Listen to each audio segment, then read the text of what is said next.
Amen. À toi la gloire, Jésus.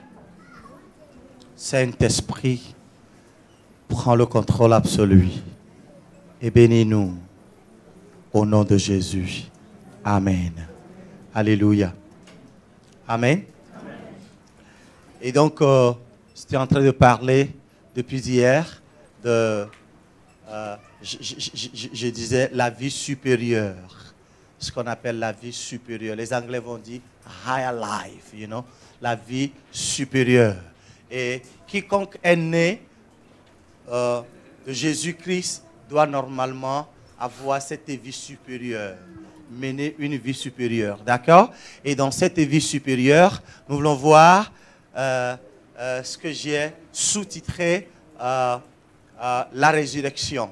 Et bien, donc nous allons parler brièvement de la résurrection. Et tout le monde ici doit savoir. Allons plutôt dans la Bible, dans Matthieu chapitre 27, le 50e au 52e verset. Matthieu chapitre 27. Jésus poussa de nouveau un grand cri et rendit l'esprit.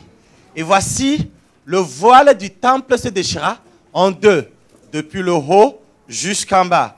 La terre trembla. Les rochers se fendirent. Et on continue. Les sépulcres s'ouvrirent et plusieurs corps des saints qui étaient morts ressuscitaient. Alléluia. Ressuscitèrent. Les sépulcres s'ouvrirent et plusieurs corps des saints qui étaient morts ressuscitèrent. Gloire à Jésus pour sa mort et pour sa résurrection. Alléluia. Ça a quelque chose de beau, de bon, de merveilleux dans notre vie. Alléluia. Alléluia. Et donc, vous voyez ici, quand Jésus est ressuscité, ou après sa mort, et voilà, et après ce tremblement de terre, ce qui s'est passé, c'est que les morts en Christ, ceux qui avaient cru en Jésus, ceux qui ont accepté Jésus comme leur Seigneur et Sauveur, et qui sont morts, ont connu la résurrection. D'accord? C'est ce que la Bible dit. Ils ont connu la résurrection et Jésus est ressuscité. Vous allez voir, quand on continue la lecture, vous allez voir, ils sont allés après la résurrection de Jésus se montrer aux gens dans la ville sainte, à Jérusalem. Vous comprenez? Ça, ce sont les saints qui étaient morts. Alléluia. Et nous aussi, aujourd'hui, nous avions cru en Jésus. Amen. Et la Bible nous déclare comment? Des pécheurs. C'est ça? Hein? Nous avions cru en Jésus. En fait, celui qui croit en Jésus est justifié. Il est devenu un chrétien, il est devenu un saint. On ne peut plus t'appeler un pécheur. Tu es devenu un saint. Dis à celui qui est à côté de toi, tu es saint. Si tu as Jésus comme ton Seigneur et Sauveur, d'accord? Tu es sauvé. Tu es justifié. La Bible dit dans Romains chapitre 10, 8, 9, 10, il dit, que dit-elle donc? La parole est près de toi, dans ta bouche et dans ton cœur. Or, c'est la parole de foi que nous prêchons. Si tu crois dans ton cœur que Jésus est mort, qu'il est ressuscité, tu seras sauvé. Qu'en croyant du cœur, on parvient à la justice, et c'est en confessant de la bouche qu'on parvient au salut. Celui qui est sauvé est un saint. Tu n'es pas tout simplement justifié parce que tu as cru, mais quand tu as cru, tu as passé à l'étape prochaine, tu l'as confessé. C'est pour cela que la confession, la déclaration que nous faisons était très importante. Alléluia. Et donc vous avez cru, vous êtes justifié, non seulement que vous êtes justifié, vous avez confessé et donc vous êtes sauvé. Et donc vous devenez un saint. Un saint maintenant, est-ce que les saints sont encore dans les tombes? Non. Quand nous aussi nous avions cru, déclaré saints, eh bien en principe, selon ce que la Bible enseigne, nous sommes aussi ressuscités avec Jésus. Nous allons aller tout à l'heure dans l'Écriture, vous allez voir. Mais vous allez voir, dans notre vie, il peut y avoir C'est la raison pour laquelle les chrétiens doivent être enseignés. Et chacun d'entre nous, nous devons prendre conscience ou parvenir à cette vérité biblique selon laquelle je suis sauvé et je ne suis plus dans la tombe. Et si je ne suis plus dans la tombe, rien de ma vie, aucun aspect de ma vie, aucune chose appartenant à ma vie ne puisse encore rester dans une tombe quelque part. Si vous croyez à cela, dites Alléluia. Amen. Dites Alléluia. Amen. Dites Alléluia. Amen. Vous comprenez? Ma santé ne peut plus rester dans la tombe. Mes finances ne peuvent plus rester dans la tombe. Mes enfants ne peuvent plus rester dans la tombe. Si un de mes enfants est resté quelque part et qui refuse le Seigneur, qui refuse de se rendre à l'église, qui refuse de soumettre sa vie à Dieu et qui se plaît dans cette vie remplie, émaillée, n'est-ce pas, de mauvaises choses, qu'est-ce que je dois faire? Je dois commencer par parler, se référant à mon identité. Et je commence à commander au nom de Jésus à cet enfant-là, à ce mari-là, à cette femme-là, de venir à Jésus-Christ. Et tout est possible à celui qui croit. Amen. Tu peux l'avoir. Allô? Amen. Allô? Amen. Ta santé ne doit plus rester là. Dans le nom de Jésus. Et donc quand vous allez dans Romains au chapitre 6, verset 3, 6, 5, 6, si vous voulez lisez le reste à la maison après.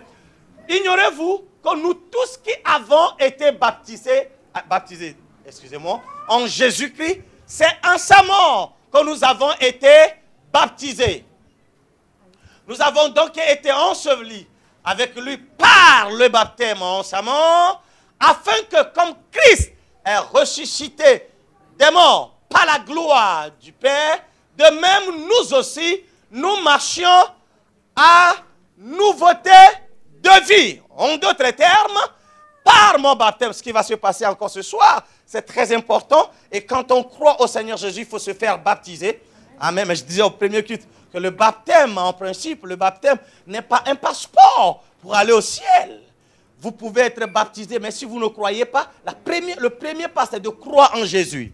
C'est de l'accepter comme votre Seigneur et Sauveur. C'est d'être déclaré juste et sauvé.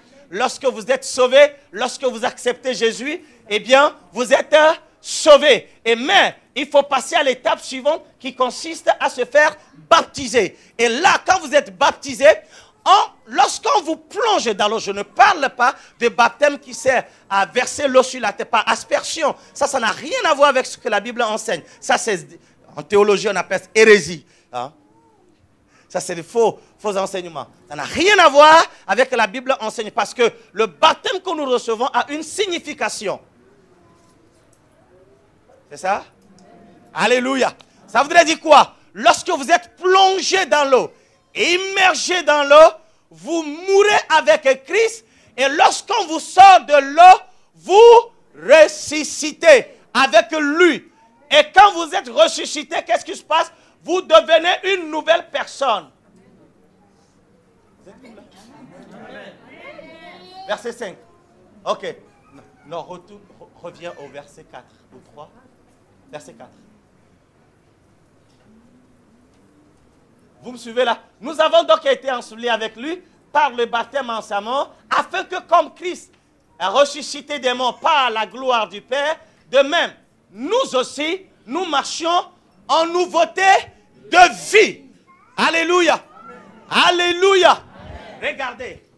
Si par exemple avant mon baptême, bien sûr j'ai accepté Jésus comme mon Seigneur et Sauveur, je suis complètement sauvé, je suis citoyen céleste, je dois savoir. Et si par là peut-être, ok, je traîne encore avec certaines choses, certaines maladies, certaines difficultés, je suis encore limité dans la vie par certains problèmes, alors qu'est-ce qui se passe? Maintenant que je reçois mon baptême, ce qui ne doit pas être conditionné parce que je vous l'ai dit quand même. Mais ça peut être comme ça dans la vie de certaines personnes. Ça dépend de votre foi, vous comprenez? Si jusqu'à ce niveau-là, après avoir reçu Jésus, vous n'êtes pas encore libéré, vous n'êtes pas encore guéri, vous n'êtes pas encore délivré, vous n'êtes pas encore complètement libéré de certaines choses et que vous traînez encore certaines choses avec vous, tout au moins quand vous arrivez à la mort et à la résurrection, à votre résurrection, vous parvenez à une nouveauté de vie. Vous avez une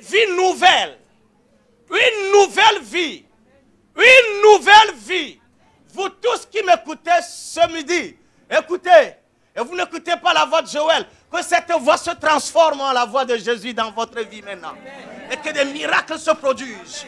Au nom de Jésus, alléluia, alléluia. Nous avons une nouvelle vie lorsque nous ressuscitons. C'est pour cela que Paul va dire dans 2 Corinthiens au chapitre 5, le 17e verset, il dit, si quelqu'un est en Christ, il est une nouvelle créature. Les choses anciennes sont passées, voici, toutes choses sont devenues nouvelles. Ouh, alléluia. Si quelqu'un est en Christ, il est une nouvelle créature. Il est ressuscité des morts. Avant, il était mort. Avant, il traînait des choses. Avant, il était, alléluia, vulnérable. Avant, il était asservi à beaucoup de choses. Mais maintenant qu'il est ressuscité, il ou elle a une nouvelle vie. Alléluia. Une nouvelle vie. Il ou elle devient une nouvelle personne. Les choses anciennes sont passées. Voici, toutes choses sont devenues nouvelles. Alléluia. Je suis une nouvelle personne. Une nouvelle personne. Une nouvelle créature. Un brand new man. Alléluia. Je suis une nouvelle personne. Tout à fait nouvelle. Les choses anciennes sont passées. Si dans mon corps se retrouvaient des lacunes, des maladies, des problèmes avant, maintenant que je suis devenu une nouvelle personne, ces choses restent dans le passé. Mon corps doit pouvoir se sentir à l'aise. Allô? Allô? Vous voulez crier très fort une nouvelle personne? Dites une nouvelle personne.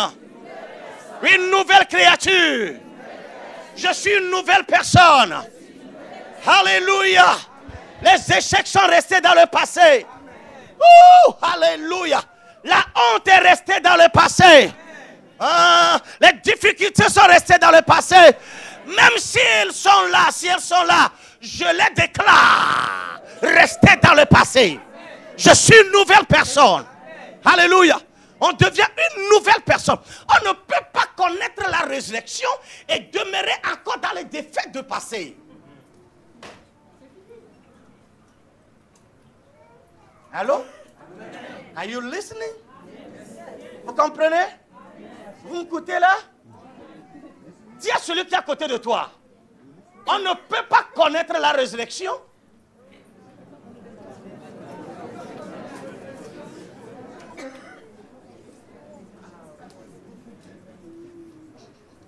Et qu'est-ce que j'ai dit? Et vous voyez ça? Ça ne vous dit rien? Vous ne faites pas des analyses des forces spirituelles là? Mais ma vie aujourd'hui là, c'est quoi? Par exemple moi, qui fus un drogué fait là, à l'âge de 9 ans, qui était dans la drogue, qui servait à rien. Tout ce que je peux faire, c'est de poignarder les gens. C'est de boxer. J'étais hein? Mais depuis que j'ai connu Christ, alléluia. Ouh, alléluia. Regardez. Auparavant, j'étais un drogué, un bandit, un perdu. On ne vaut à rien. D'accord? Dans quelque part, dans les faubourgs. Lointain quelque part. Mais quand j'ai rencontré Jésus, oh, alléluia. Alléluia.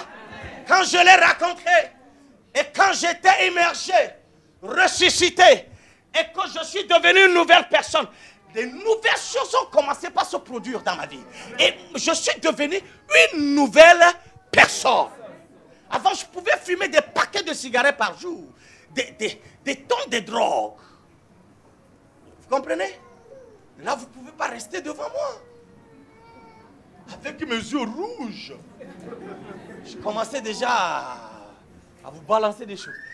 Mais quand j'ai rencontré Jésus, oui, une nouvelle personne. Oui, une nouvelle personne. Oui, une nouvelle personne. Et non, ce que je dis là, ce n'est pas quelque chose qu'on dit dans la bouche, mais c'est une vie qu'on vit. Je dis, c'est une vie qu'on mène.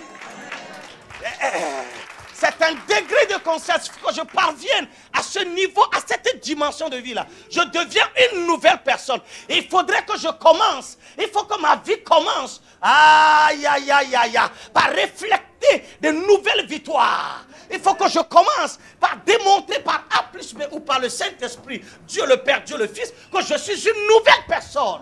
Une nouvelle chose qui se passe dans ma vie. Si j'étais un maladif avant, maintenant que j'ai Christ, alléluia, alléluia, alléluia, I feel something now, you know. Ah, je deviens une nouvelle personne. La maladie doit pouvoir disparaître dans mon corps parce que tu vois, la température de mon corps ne peut pas permettre à une maladie de rester encore dans mon corps. Et parce que ma température, alléluia. Ma température spirituelle fait peur à cette maladie, à tous ces virus-là. Vous comprenez? Allô? Vous me regardez trop là. Vous comprenez quelque chose? C'est ça la nouvelle créature. Une nouvelle personne. Et c'est ce que Paul dit. Je suis une nouvelle personne. Les choses anciennes sont passées. Voici, toutes choses sont devenues nouvelles. J'aime ça. Toutes choses sont devenues nouvelles. Alléluia. Toutes choses sont devenues nouvelles. Oh, alléluia. Je suis une nouvelle personne. Je vois des choses de façon nouvelle. Sous un angle nouvel. Je ne suis plus encore. Tu vois, je change de mentalité. C'est pour ça que d'ailleurs, regardez. On doit pouvoir changer de mentalité. Notre manière de penser, notre manière de réfléchir, notre manière de faire les choses doit pouvoir changer. Si réellement, si seulement si, ça c'est un terme mathématique, si. Alléluia. Vous comprenez? Nous comprenons que nous sommes devenus de nouvelles personnes. Nouvelles personnes. Nées de nouveau. Alors, ça me permet de pouvoir m'identifier. Qui suis-je maintenant? Vous comprenez? Qui suis-je? Je suis une nouvelle personne en Christ Jésus. Les choses anciennes sont passées. Voici, toutes choses sont devenues nouvelles. Et donc, dans ma tête, tu vois, dans ma pensée, dans ma réflexion, je dois commencer par voir des choses comme ça. Si j'avais déjà échoué, par exemple, il y a des femmes, il y a certaines femmes, à cause de l'expérience qu'elles ont eue dans la vie, et elles se sont dit, je ne veux plus jamais aimer un homme. Mais regardez, maintenant que tu es devenue une chrétienne, pas aimer l'homme pour aller mener n'importe quelle vie, mais tu dois désirer encore te remarier. C'est possible, c'est fort possible. Ce n'est pas parce que tu as pris un fiancé ou une fiancée et qu'il ou elle t'a déçu que jamais tu ne peux plus avoir un fiancé et que tu dois commencer par tromper les hommes n'importe comment, couche avec l'autre là, couche avec l'autre là, couche avec l'autre là, et tu ne veux jamais ou alors tu te dis, mais écoutez, les filles là, ils trompent trop, je vais leur montrer, et puis tu tapes l'autre, tu tapes là, non, c'est pas ça. Allô? Fâché?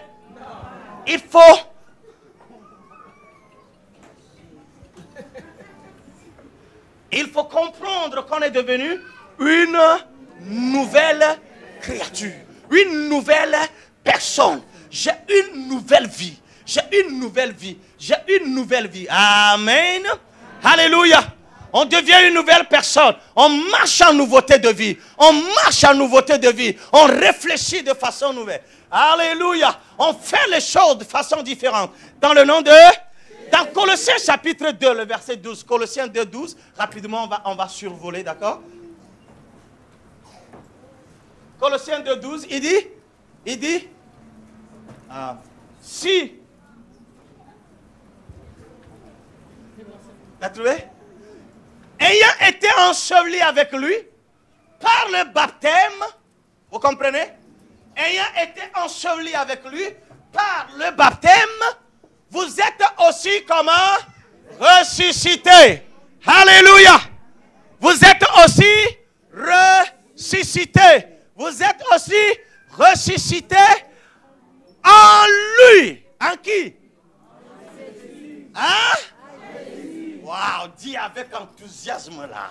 Dis très fort. En Jésus. Je suis ressuscité en lui et avec lui.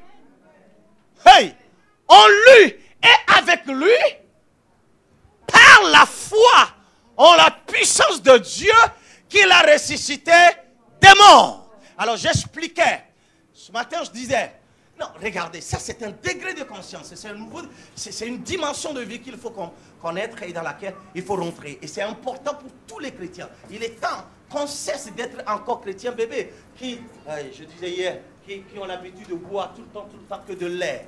Tu vois? Il faut manger aussi de la nourriture solide. Je disais, hier, j'étais à Los Angeles, quelques années en arrière, à un quartier qui s'appelle Huntington Beach, à côté de...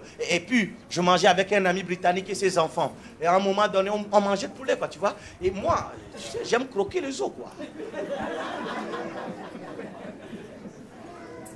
Vous savez qu'il y a des vitamines dans les os? Pourquoi vous jetez alors les os? Alors, on mangeait, et puis à un moment donné, moi, j'ai commencé par croquer les os. Et puis, les enfants de mon ami britannique, là, regardez-moi.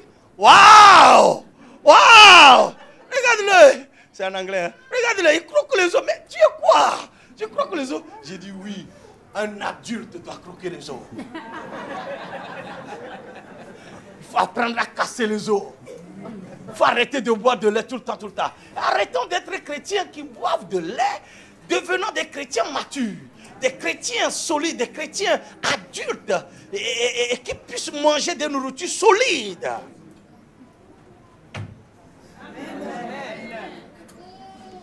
Mange solidement. Alléluia.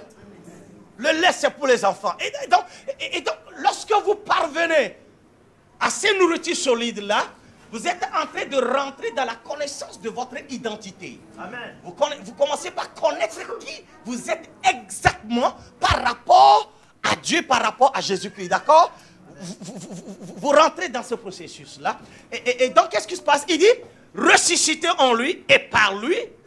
Non, en lui et avec lui, par la foi, en la puissance de Dieu qui l'a ressuscité des morts. Et donc, qu'est-ce qui se passe? Non seulement que nous sommes ressuscités, mais, qu'est-ce qui se passe? Tu vois, ma soeur, voilà. Non seulement que tu es ressuscité, mais en toi se trouve cette puissance extraordinaire, surnaturelle. Vous comprenez? Que tout le monde dit surnaturel. Dit extraordinaire. Cette puissance qu'il a ressuscité des morts, cette puissance se retrouve condensée en toi.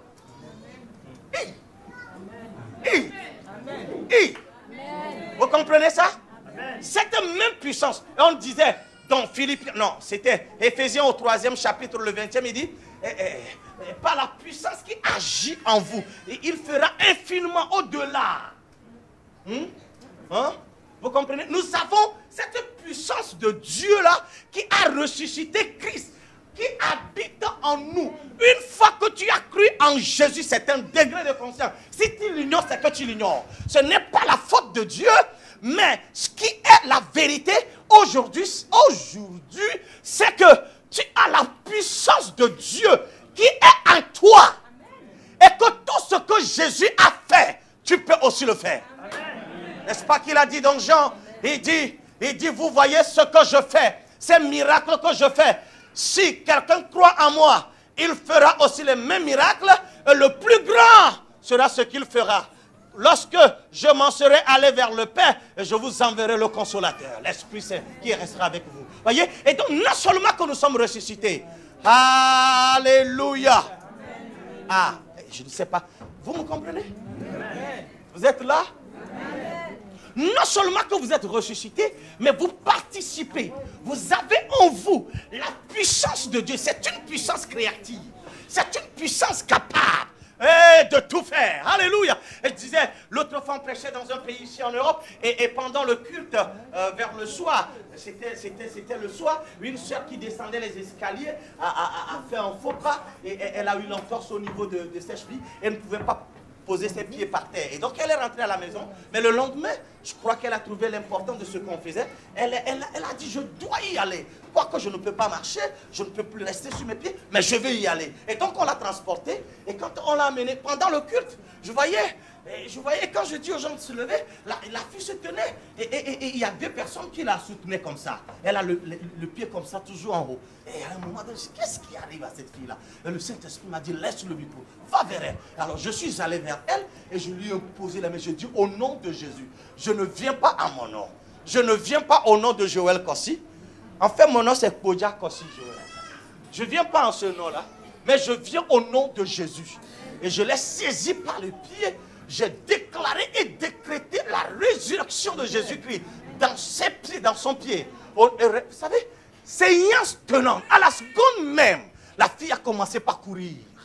Elle a commencé par marcher. Elle a commencé par courir. Voilà ce qui se passe. Il n'y a que certains domaines, certains aspects de votre vie restent où là, dans la tombe, pas ignorance, juste pas ignorance. Vous comprenez? Vous comprenez?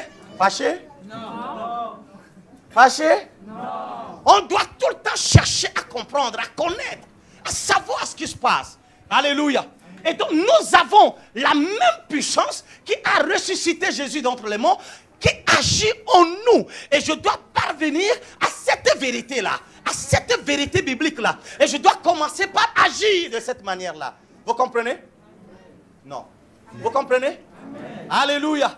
Est-ce que tu es sûr que là où tu es assis maintenant, là, en train de m'écouter là, tu es convaincu que tu as cette puissance en toi? Amen. Et que tu peux ordonner, amen, tu peux parler, tu peux déclarer, et que les choses vont se passer. Amen. Alléluia. Amen. Alléluia. Amen. Alléluia. Amen. Dis je suis capable. Dis je suis capable. Alléluia. Et donc, dans Colossiens 2, là, vous allez voir, et donc nous participons à la puissance qui a ressuscité Jésus d'entre les morts. Maintenant, lisons dans Colossiens chapitre 3, on va clôturer. Et donc, je disais, regardez, ça c'est un autre domaine. Et il va falloir que tout le monde puisse parvenir à ça. Lorsque vous êtes dans cette chair, comme ça là, voyez, il vous serait impossible de faire ce que nous sommes en train de dire. Et donc, qu'est-ce qui se passe? Nous avons double nature, nous, les enfants de Dieu.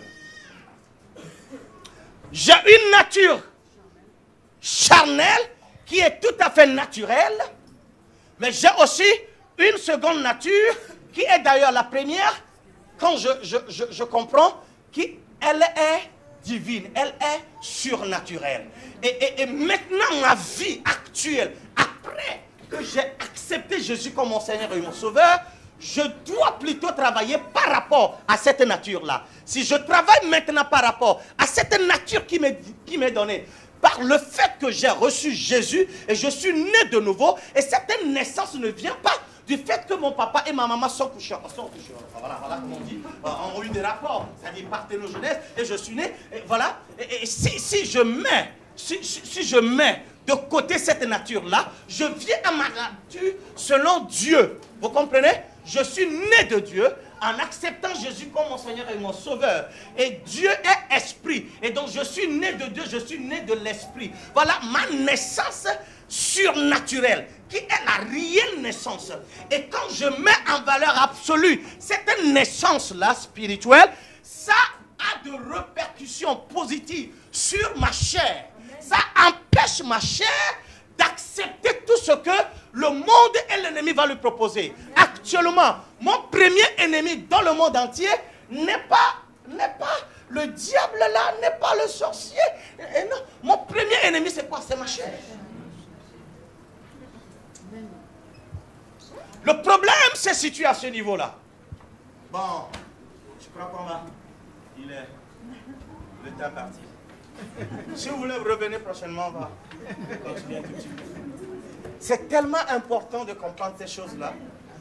Surtout vous, dans ces pays où la science est beaucoup développée, et des fois, on a comme impression que la foi n'existe plus. Les gens se fient tellement. Par exemple, certains, avant de venir ce matin, caché sur caché. Il n'y a rien de mauvais en ça. Mais je voudrais vous enseigner quelque chose. Quoi. Vous n'avez pas besoin d'être dépendant. Allô? Vous êtes fâché? Non. Connaître la réelle vie, le miracle. Hein? C'est ça. Et donc, qu'est-ce que vous faites? Vous mettez en valeur absolue votre homme naturel et surnaturel. Ça vous donne le droit de tout dominer. Et donc, au lieu de prendre caché, qui a encore des conséquences néfastes, chaque produit, vous savez, chaque produit que nous prenons, médicalement parlant, a des effets fastes et néfastes sur le corps. Est-ce que j'ai menti? Non. C'est vrai. Vous êtes fâchés, bon, on y va. On continue? Oui. Il est l'heure. Mais écoute, et donc, il y a une solution. Lorsque vous mettez en valeur absolue votre homme, votre identité surnaturelle, vous avez de résultats même qui influence votre homme naturel. C'est là où vous pouvez dire à une maladie ou à une situation qui vous traumatise, qui vous dérange, vous dites, je t'impose silence, je t'arrête. Au nom de Jésus, elle va s'arrêter. Non, vous ne croyez pas cela. Amen. Si vous croyez à cela, dites très fort, Alléluia. Hey! Alléluia. Quelle joie de voir quelqu'un déclaré incurable par une maladie, par exemple, un cancer ou quoi que ce soit, on maudit ce mot-là. Et tu te lèves et tu dis dans le nom de Jésus, cancer, qui a légiféré ta présence dans mon corps, tout de suite, par l'autorité divine et par la permission de trône de grâce, je déclare et décrète ta disparition pure et simple de mon corps. Tout de suite même. Et Seigneur tenant, pendant que tu parles, tu commences pas à te sentir bien. C'est possible, frère. Ce sont là les richesses. On a la raison pour laquelle on doit arrêter de permettre à notre chair de nous dominer et de mettre en valeur absolue notre homme, comment? Surnaturel, divin, pardon. Ok?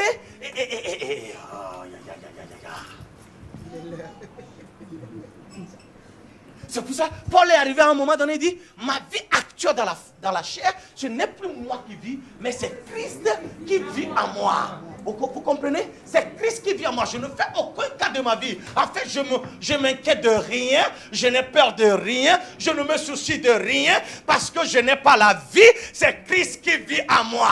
Ouh, alléluia! Si c'est moi, arrêtez, si c'est moi qui vis là, alors le diable a la chance. Si c'était moi-même qui vis là, la maladie a la chance. Si c'était moi-même qui vis là, oh, le divorce, le célibat a la chance. Si c'était moi-même qui vis là, la pauvreté a la... Mais malheureusement pour ces choses-là, ce n'est plus Joël qui vit.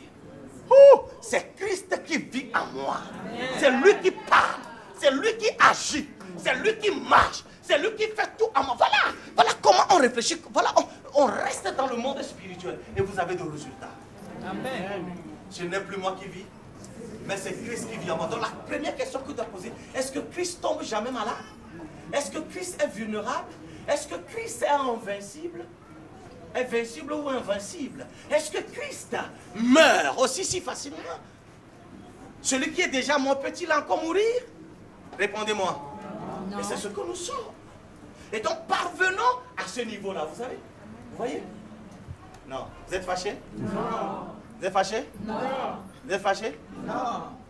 N'acceptez pas votre situation. Amen.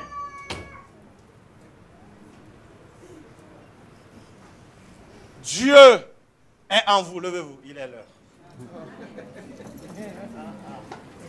Il est l'heure. Le temps nous fait vraiment défaut.